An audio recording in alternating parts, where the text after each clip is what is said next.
The armed forces of Russia and Ukraine reported the progress from front line May 21st. The armed clashes have occurred in some areas.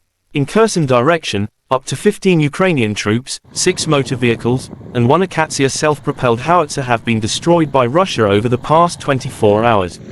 An ammunition depot of the 123th Territorial Defence Brigade of the Ukrainian Armed Forces has been obliterated close to Stanislav, Kherson region, said Igor Konashenkov, the Russian Federation Defense Ministry spokesperson.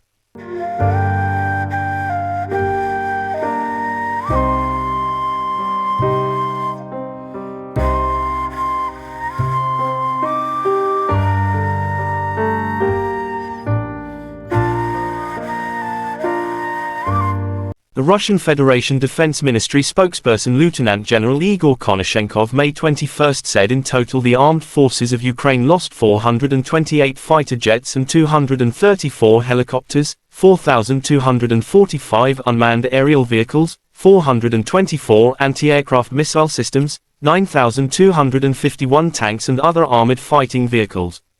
Also 1,100 combat vehicles equipped with multiple rocket launching systems, 4,871 field artillery cannons and mortars, as well as 10,365 units of special military hardware have been destroyed during the special military operation.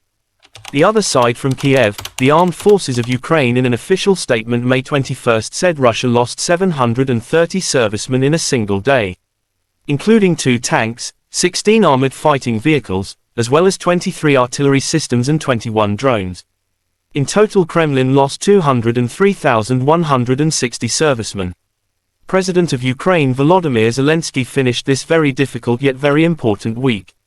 On Friday, we had the Arab League. On Saturday and Sunday, G7 plus Ukraine and an expanded format, 7 plus partners, including the Global South, plus Ukraine. It was intense, Zelensky said. Південь плюс Україна. Інтенсивно свідчує нашу позицію, захист і гарантії безпеки, повернення усіх наших територій, усіх наших людей, справедливість, реалізація нашої формули миру.